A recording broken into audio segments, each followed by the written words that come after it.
ఇకపోతే నిన్న జరిగినటువంటి సమావేశంలో రామాలయానికి సంబంధించిన విషయంలో, అయోధ్య రామ మందిరానికి సంబంధించిన విషయంలో దాన్ని చూపించడం కోసమే రామా బ్లూ సారీలో ఆమె నిన్న పార్లమెంట్కి రావడం జరిగింది అనేది అయితే మాట్లాడుకోవడం జరిగింది.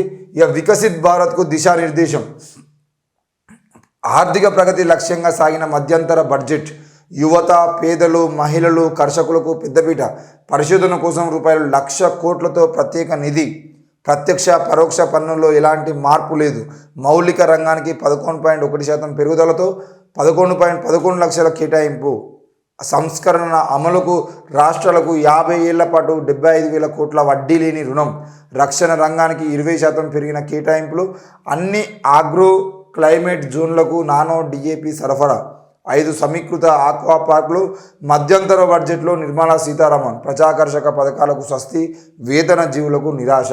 మొత్తానికైతే యువత, పేదలు, మహిళలు, కర్షకులకు పెద్దపీట వేసిరని చెప్తున్నాడు. వారి పరిశోధన కోసం 1,00,000 కోట్లతో ప్రత్యేక నిధి అని అంటే అసలు పరిశోధన కోసం కాదు. ఈ దేశంలో బీజేపీ అధికారంలోకి వచ్చిన తర్వాత యువతకు, పేదలకు, మహిళలకు, కర్షకులకు పెద్దపీటని వార్తల్లో చూడడం తప్ప, మాటల్లో చూడడం తప్ప, మరి 10 ఏళ్ల పాలన నరేంద్ర మోడీ అధికారంలోకి రాకముందు ఇక్కడ ఉన్నటువంటి ప్రతి బీజేపీ నాయకుడు, ప్రతి వ్యక్తి చెప్పింది ఏంటి అని అంటే తప్పకుండా నిరుద్యోగం అంటే ఉద్యోగాలు కల్పన చేస్తాడు, దేశ ఆర్థిక వ్యవస్థ బాగుపడుతుంది, దాంతోపాటు ఈ దేశం బాగుపడాలంటే నరేంద్ర మోడీ అధికారంలోకి రావాలి అని చెప్పేసి, అవినీతికి పోవాలంటే అధికారంలోకి రావాలని చెప్పేసి 100 మాటలు చెప్పారు. మరి ఈరోజు యువకులకు, పేదలకు, మహిళలకు, కర్షకులకు ఇప్పటికీ కూడా వాళ్ళు ప్రతి సంవత్సరం పెద్దపీట వేసినా కూడా మన ఆ పీఠ మీద కూర్చున్న వాళ్ళకి ఎందుకు జీవితాలు బాగుపడట్లేదు అని చెప్పేసి నేను అడుగుతా ఉన్నా.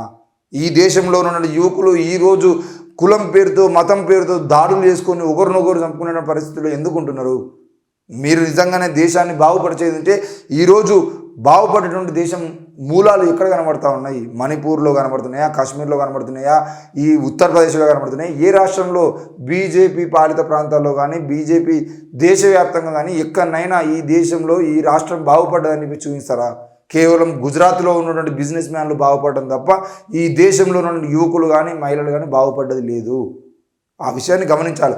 ఇకపోతే ఏంటిది, పరోక్ష ప్రత్యక్ష పన్నుల్లో ఎలాంటి మార్పు లేదు, 11.11 లక్షల కోట్ల కేటాయింపు, సంస్కరణల అమలుకు రాష్ట్రాలకు 50 ఏళ్ల పాటు 75,000 కోట్ల వడ్డీ లేని రుణాన్ని ఇస్తామని చెప్పేసి చెప్తున్నాడు. ఈ 75,000 కోట్ల రుణాలలో ఏ రాష్ట్రానికి ఎంత శాతం ఇవ్వాలి, ఆ జనాభా ప్రాతిపదికన ఏ రాష్ట్రానికి ఎంత అభివృద్ధి చేయాల్సినటువంటి ఫండ్ ఇవ్వాలని చెప్పేసి మీరు ఏమైనా లెక్క రాయగలుగుతారా? ఈరోజు దేశవ్యాప్తంగా ఎక్కడ చూసినా కూడా మొత్తం డబ్బుని తీసుకుపోయి సౌత్ ఇండియాకి ఇవ్వకుండా నార్త్ ఇండియాకి ఇస్తున్న పరిస్థితి మనం చూస్తూ ఉన్నాం. అందులో కూడా గుజరాత్ లాంటి రాష్ట్రాలకే లక్షల కోట్ల రూపాయలని మీరు ఈరోజు కేటాయిస్తూ ఉన్నారు. ఎక్కడ కూడా వేరే రాష్ట్రాలకు డబ్బులు ఇవ్వట్లేదు.